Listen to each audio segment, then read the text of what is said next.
은혜로 시작하는 이 한 해를 하나님께서 친히 인도하시고 또 은혜로 채우시고 평강으로 지켜주시기를 축복합니다. 오늘 우리 새해 첫 번째 주일인데 우리 교회 하나님께서 새해 주신 표 또 그 표를 지키기 위한 실천사항, 이것을 하나님께서 말씀을 통해서 주시는 그 음성을 듣기를 원합니다. 오늘 말씀의 제목이 진심의 예배, 전심의 예배, 진심의 사랑, 돌파의 증인입니다. 새해 행동 지침인데 우리 주님께서 부활 승천하시면서 주신 가장 귀한 명령, 우리에게 남겨주신 교회의 핵심 사명이라고 할 수 있습니다. 부활의 주님께서 제자들 앞에서 이제 승천하시기 직전에 제자들은 굉장히 들떠 있었습니다. 주님께 참 묻고 싶은 말이 많았을 것입니다. 그때 제자들이 주님 앞에 질문한 것이 오늘 본문의 내용입니다. 어떻게 보면 이 내용이 가장 인간적인 그런 질문이었습니다. 주님, 정말 이제는 좋아지는 겁니까? 지금까지 너무 힘들었습니다.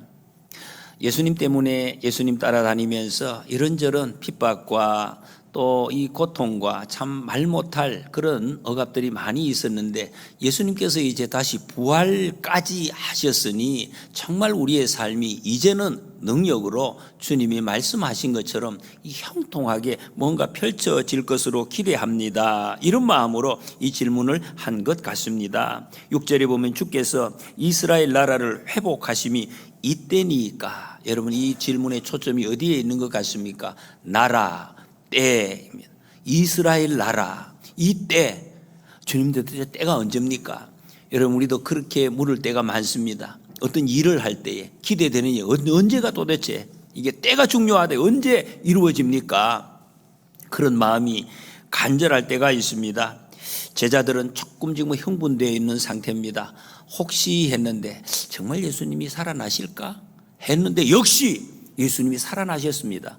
부활하신 예수님을 눈으로 생생하게 보고 나니까 이분이 정말로 그리스도 메시아시고 하나님의 아들이시구나, 이것이 확신되어지니까 지금 이 질문을 하고 있는 것입니다. 고난의 세월이 끝나고 회복의 때가 지금 오겠지요 하는 질문을 합니다.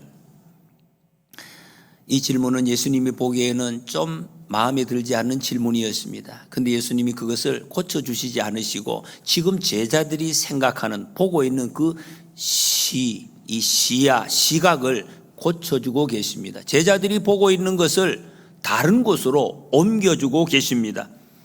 그것이 7절 말씀입니다.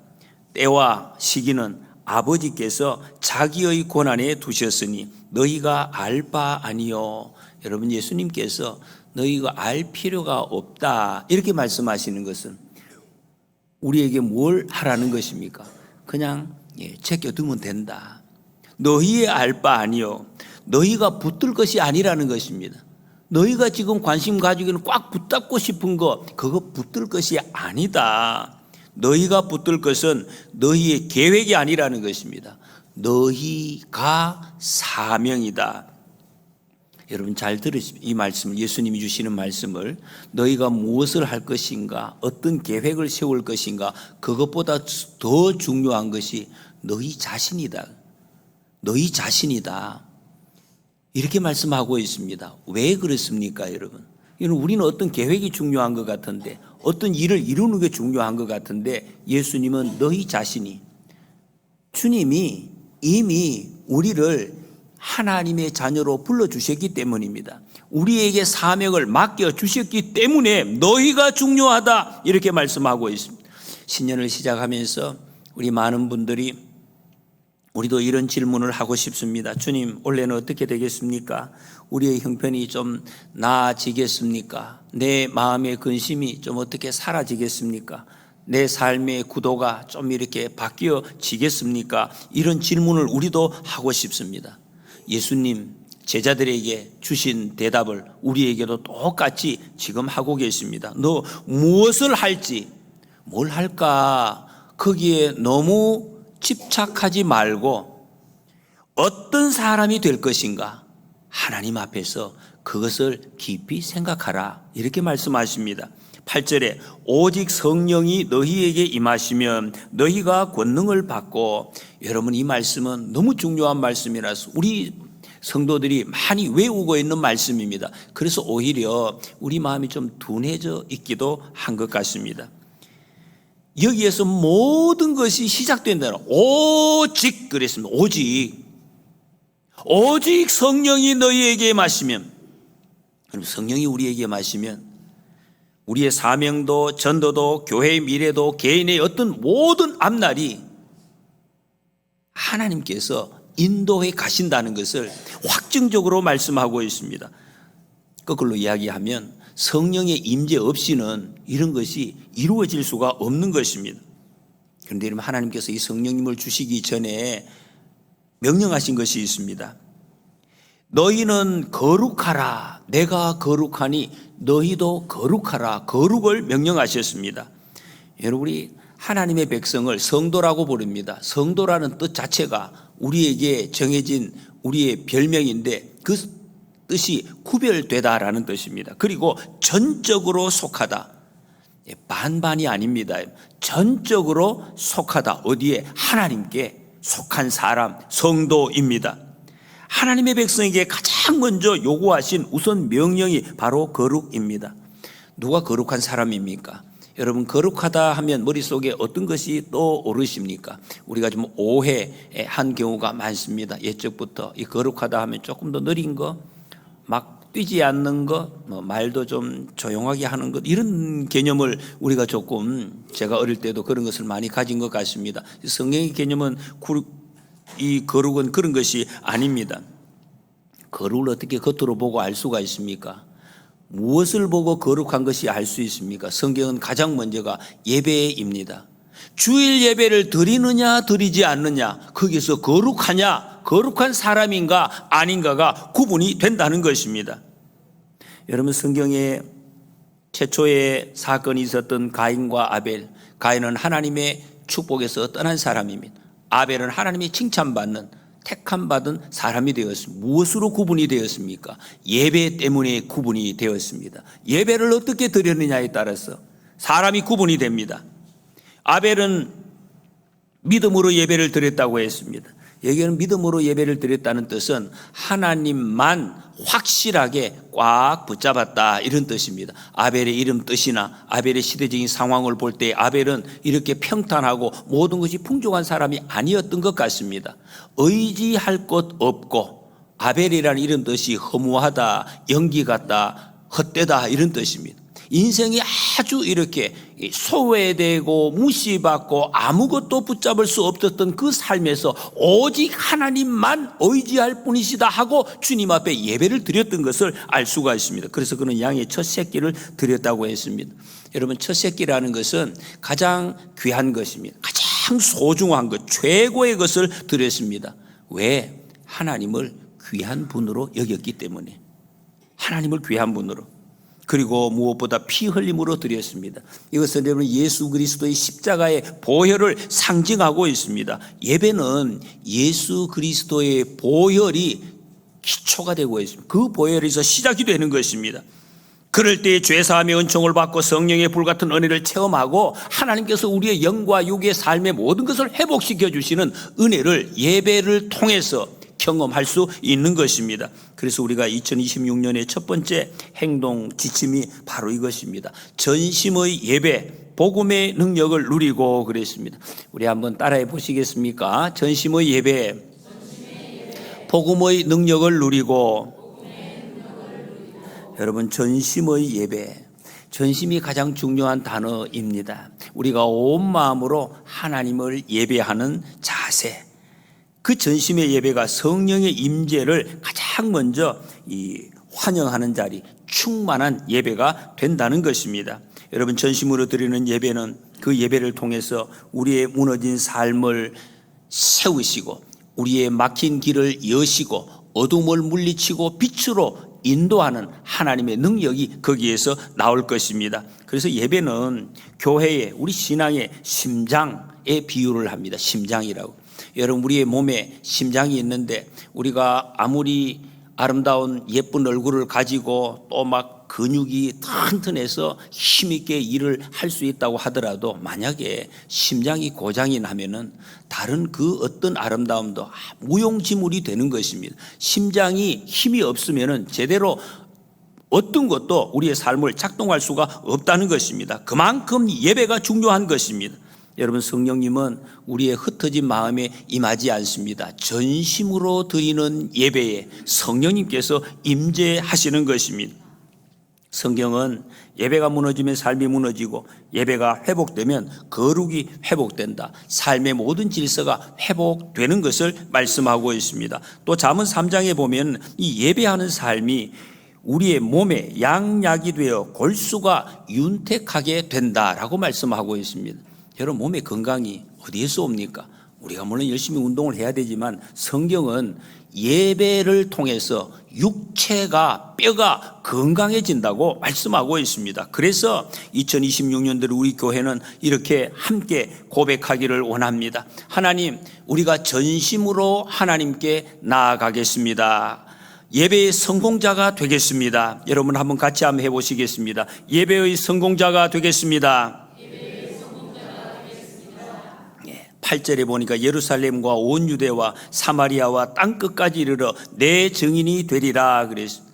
증인이, 여러분 증인하니까 말로 무엇을 갖다가 하는 것이냐, 말로 되는 것이 아닙니다. 증인은 관계를 통해서 이루어지는 것을 지금 말씀하고 있습니다. 두 번째, 그래서 행동 지침이 진심의 사랑, 복음의 관계를 세우며입니다. 같이 한번 따라 하시겠습니다. 진심의 사랑, 복음의 관계를 세우며. 여러분, 복음은 논리가 아닙니다. 우리가 아무리 논리적으로 이 전도 이야기를 하면은 종종 그런 이야기를 합니다. 나 성경을 잘 몰라가지고 어떻게 설명할 줄을 몰라서 전도를 하기 어렵습니다. 그렇지 않습니다. 복음은 논리로 전해지는 것이 아닙니다. 진심, 이 진심을 통해서 복음이 전해지는 것입니다. 아무리 내가 옳은 말을 해도 바른 말을 해도 사랑이 없으면 다 다치고, 아무리 서툴러도, 아무리 어색해도 진심이 있으면 길이 열린다는 것입니다. 여러분, 진심의 사랑이 구체적으로 어떻게 나타납니까? 어떻게 하면 진심이 나타날까요? 우리의 삶에 구체적으로 표현을 해본다면 이름을 불러주는 것. 여러분, 사랑이 담기면은 사람이 어이 이렇게 하지 않고 이름을 부르고 싶습니다. 이름을 부르고 아픔을 들어줍니다. 상대의 아픔을. 내가 아프다고 하는데 하품하고 다른 곳에 바라보는 것이 아니라 그것을 경청을 하고 또 기다려주는 것입니다. 정죄하지 않습니다. 상대의 아픔이나 잘못을 보고 손가락질을 하지 않습니다. 무엇보다 여러분 가장 중요한 것은 사랑의 눈물, 저는 이 사랑의 눈물이 가장 중요하다고 생각을 합니다. 이것이 바로 복음의 관계입니다. 시편 56편 8절에 보면 나의 눈물을 주의 병에 담으소서, 이것이 주의 책에 기록되지 아니하였나이까, 시인이 이렇게 외치고 있습니다. 이 진심으로 흘린 눈물은 하나님께서 헛되게 하지 않으신다, 반드시 하나님의 때에 하나님의 역사를 이루는 증거로 삼는다 하는 것을 말씀하고 있습니다. 박효진 장로님이라는 분이 계십니다. 교도관을 하신 분인데 이분이 이 간증을 책을 많이 쓰셨기 때문에 생생한 어떤 삶의 그런 경험들이 있습니다. 그 중에 한 이야기가 있습니다. 이분이 그 청송 감호소에 있을 때 소위 그 악질 죄수라는 정말 악한 그런 죄수 한 사람, 종화라는 사람 이름이 나옵니다. 이분이 자기가 얼마나 악하게 평소에 이렇게 했던가 그걸 자랑 삼아 악을 막 이렇게 악질을 간증하는 그런 사람. 그래서 이분이, 이 장로님이 예수님을 그때 믿고 은혜를 체험했음에도 그런 생각이 들더라는 거죠. 하나님, 이런 놈은 아니죠. 이런 놈은 전도 안 해도 되죠. 전도해도 안 될 것 같습니다. 그런 마음이 들더라는 것입니다. 그런데 그렇게 생각하던 순간에 막 그 악을 쓰는 그 사람 앞에서 그런 생각을 했는데 성령님께서 이런 마음을 들려주셨습니다. 얘야, 너는 저 사람보다 더 나은 줄 아느냐. 그 성령님의 음성을 듣고 자기 마음속에서 정말 자기 악한 모습이 또 오르더라는 것입니다. 자기가 예전에 예수님 만나기 전에 그 악하고 이중적으로 교만하게 살았던 삶의 모습이 떠올라서 너무 마음이 자책감이 들었습니다. 하나님, 그러면 제가 예수님 믿고 이렇게 새 사람 된 것처럼 저 친구도 하나님 만나면 변화되겠지요. 너무너무가 그런 생각이 드니까 순간적으로 너무 울컥했다고 하면, 너무 막 악한 것을 보고 막 속에서 불이 나다가 순간적으로 울컥해서 눈물이 찔끔 났다고 합니다. 눈물이 찔끔 나니까 그 악한 죄수 앞에서 눈물을 보일 수 없잖아요. 그래서 옆으로 얼굴을 싹 돌렸습니다. 그리고 이제 자기 사무실로 돌아와서 울면서 그 죄수를 위해서 기도를 했다고 하면, 하나님, 저 인생에도 긍휼을 베풀어 주옵소서. 그 기도를 간절히 했는데 다음날 가보니까 그 독방에서 완전히 식음을 전폐하고 탈진해서 꼬꾸라져서 다 이제 죽을 지경이 되었다고 합니다. 이제 그 사람 가서 일으켜 세가지고 다시 그냥 던져서 세워주고 돌아서려고 하는데, 이 죄수가 이 장로님의 발목을 확 붙잡더라는 것입니다. 깜짝 놀랐다고 그랬습니다. 이 악한 죄수가 죽을 힘을 다해서 발목을 붙잡으니까 깜짝 놀라서 돌아보고 하는 말이, 그 죄수가, 대장님, 어제 울었죠. 그 눈물 나 때문인 거 맞죠? 그 내 눈물이죠. 이렇게 묻더라는 것입니다. 지금까지 날 위해서 울어준 사람이 한 사람도 없었습니다. 그 말을 하더라는 거예요. 그때 이 장로님이, 그래 맞다, 너 때문에 울었다. 나는 너를 인간이라고 생각도 안 했는데 알고 보니 너나 나나 똑같은 인간이더라. 너는 들켰고 나는 안 들킨 죄인이더라. 그 말을 하면서 둘이 그냥 막 부둥켜 안고 그 철장 안에서 같이 막 울었다는 거예요. 여러분, 그 장면이 상상이 되십니까? 온 교도관들이 다 보고 저것들이 이상하게 됐나 이래가지고 이 사건 때문에 이 죄수가 예수님을 영접하고 그 주변에 그것을 바라보던 여러 사람들이, 수많은 그 안에 교도관들, 죄수들이 예수님 믿고 구원받았다는 그런 이제 간증의 내용입니다. 여러분, 진심이 통한다는 것을 우리가 알 수가 있습니다.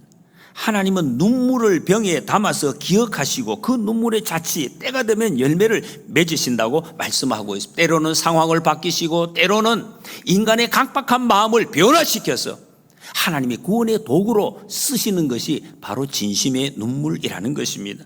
2026년 우리 교회는 여러분, 어떤 일을 하는 거 중요합니다. 그러나 어떤 일을 하든지 가장 중요한 것은 사람을 붓는 교회가 되기를 축복합니다.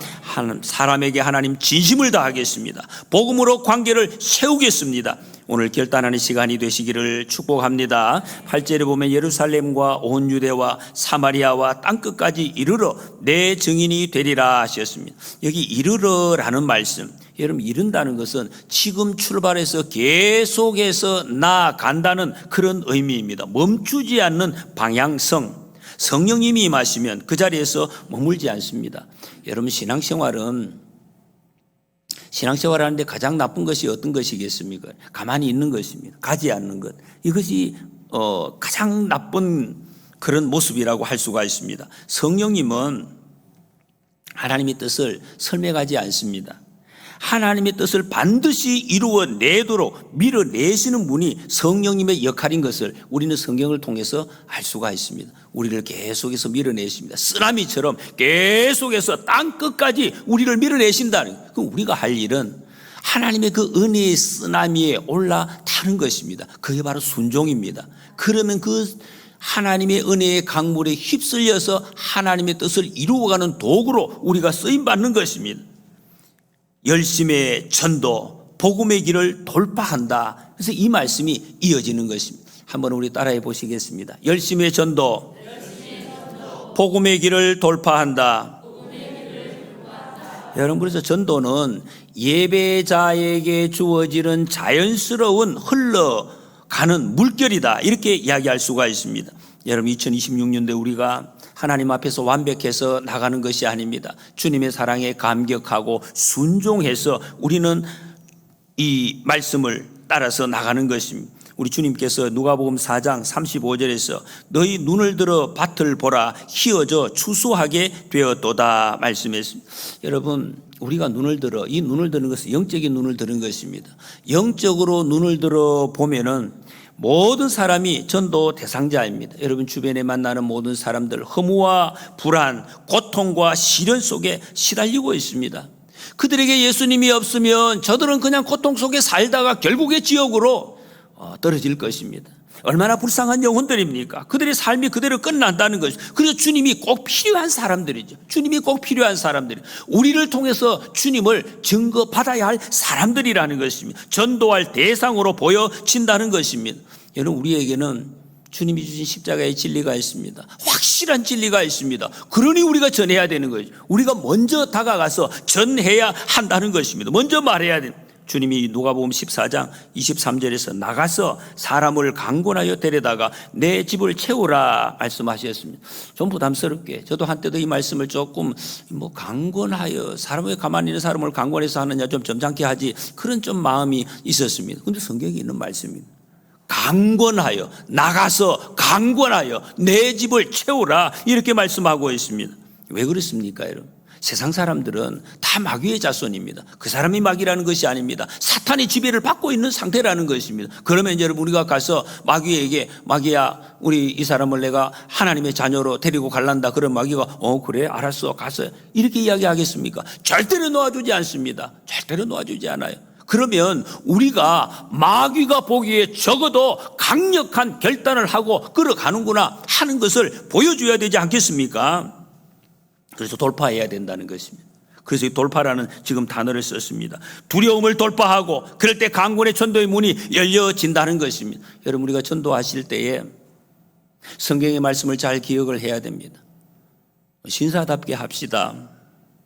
많이 틀린 말은 아니지만은 여러분, 이 신사답게 한두 번 하다가 멈추면 안 된다는 것입니다.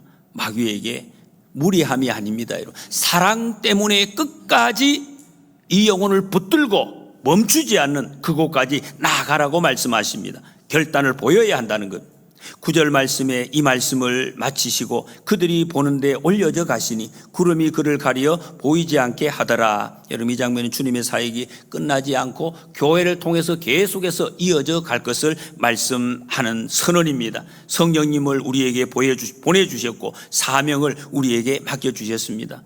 예수님이 하시던 사명을 저와 여러분들에게 맡겨주셨습니다. 우리의 순종과 사랑을 통해서 그 영혼 구원의 역사가 주님 오시는 그날까지 계속 되어질 줄로 믿습니다. 사랑하는 성도 여러분, 2026년은 이렇게 시작되기를 소망합니다. 전심의 예배, 진심의 사랑, 돌파의 정인, 우리가 이 길을 걸어갈 때 주님은 우리를 윤택하게 하시고 성령님 우리의 길을 여시고 우리의 삶의 모든 어둠을 몰아내시고 풍성한 열매를 맺을 줄로 믿습니다.